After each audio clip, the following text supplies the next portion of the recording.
The Declaration of Independence of the 13 Colonies,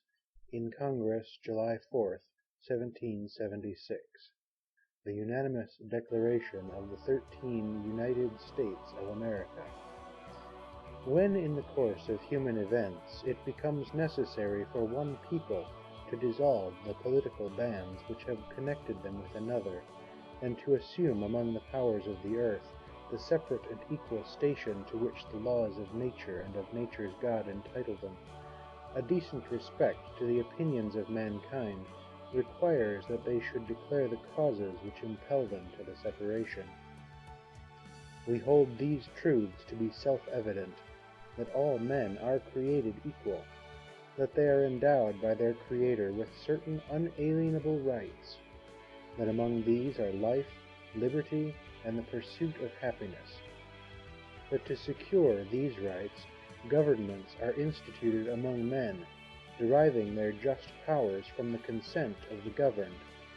that whenever any form of government becomes destructive of these ends, it is the right of the people to alter or to abolish it, and to institute new government, laying its foundation on such principles and organizing its powers in such form as to them shall seem most likely to affect their safety and happiness. Prudence indeed will dictate that governments long established should not be changed for light and transient causes, and accordingly all experience hath shown that mankind are more disposed to suffer while evils are sufferable than to right themselves by abolishing the forms to which they are accustomed. But when a long train of abuses and usurpations, pursuing invariably the same object, evinces a design to reduce them under absolute despotism, it is their duty to throw off such government, and to provide new guards for their future security. Such has been the patient sufferance of these colonies, and such is now the necessity which constrains them to alter their former systems of government. The history of the present King of Great Britain is a history of repeated injuries and usurpations, all having in direct object the establishment of an absolute tyranny over these states. To prove this, let facts be submitted to a candid world. He has refused his assent to laws, the most wholesome and necessary for the public good. He has forbidden his governors to pass laws of immediate and pressing importance, unless suspended in their operation till his assent should be obtained, and when so suspended, he has utterly neglected to attend to them. He has refused to pass other laws for the accommodation of large districts of people, unless those people would relinquish the right of representation in the legislature, a right inestimable to them, and formidable to tyrants only. He has called together legislative bodies at places unusual, uncomfortable, and distant from the depository of their public records, for the sole purpose of fatiguing them into compliance with his measures. He has dissolved representative houses repeatedly, for opposing with manly firmness his invasions on the rights of the people. He has refused for a long time after such dissolutions to cause others to be elected, whereby the legislative powers incapable of annihilation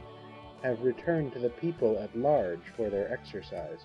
the state remaining in the meantime exposed to all the dangers of invasion from without and convulsions within.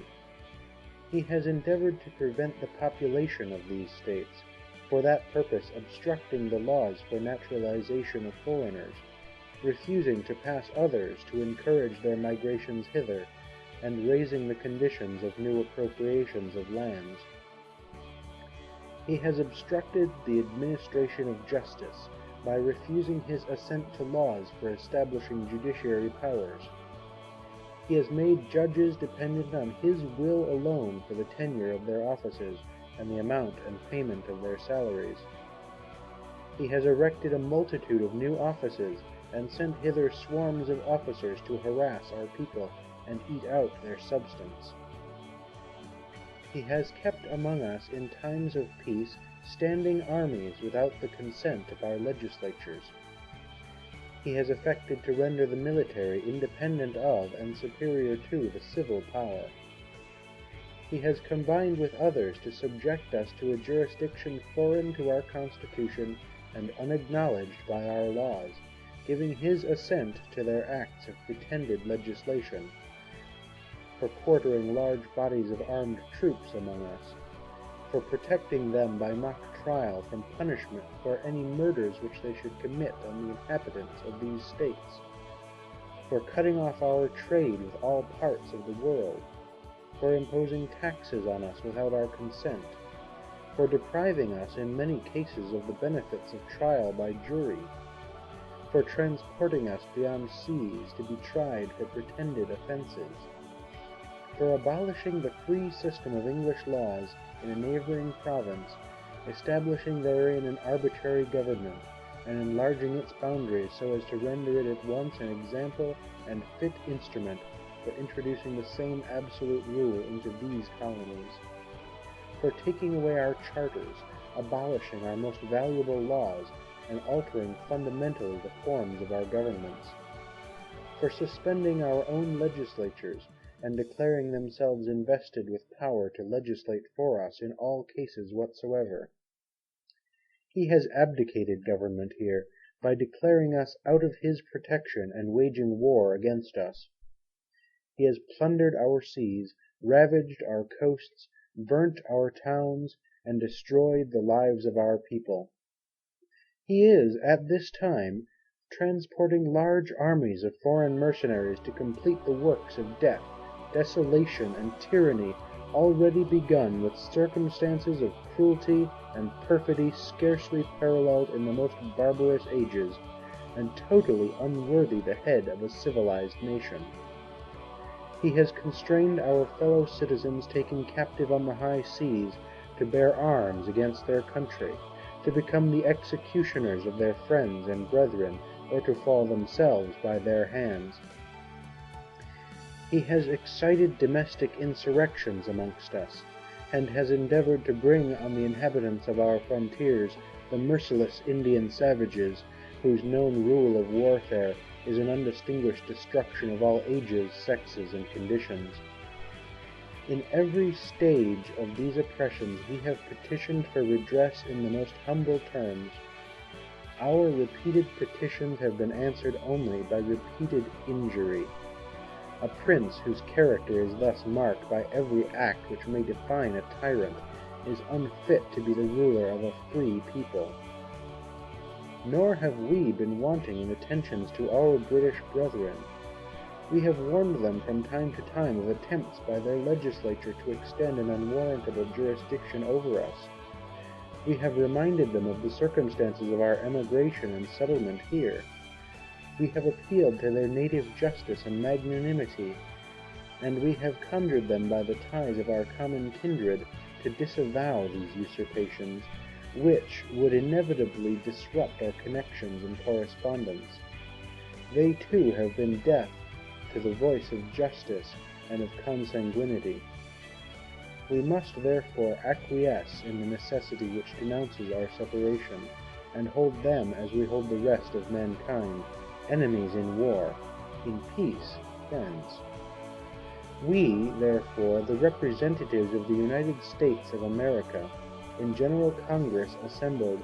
appealing to the Supreme Judge of the world for the rectitude of our intentions,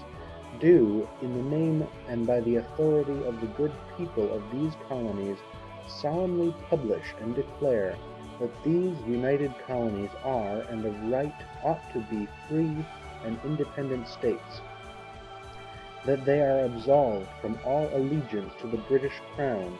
and that all political connection between them and the state of Great Britain is and ought to be totally dissolved, and that as free and independent states they have full power to levy war, conclude peace, contract alliances, establish commerce, and to do all other acts and things which independent states may of right do. And for the support of this declaration, with a firm reliance on the protection of divine providence, we mutually pledge to each other our lives, our fortunes, and our sacred honor.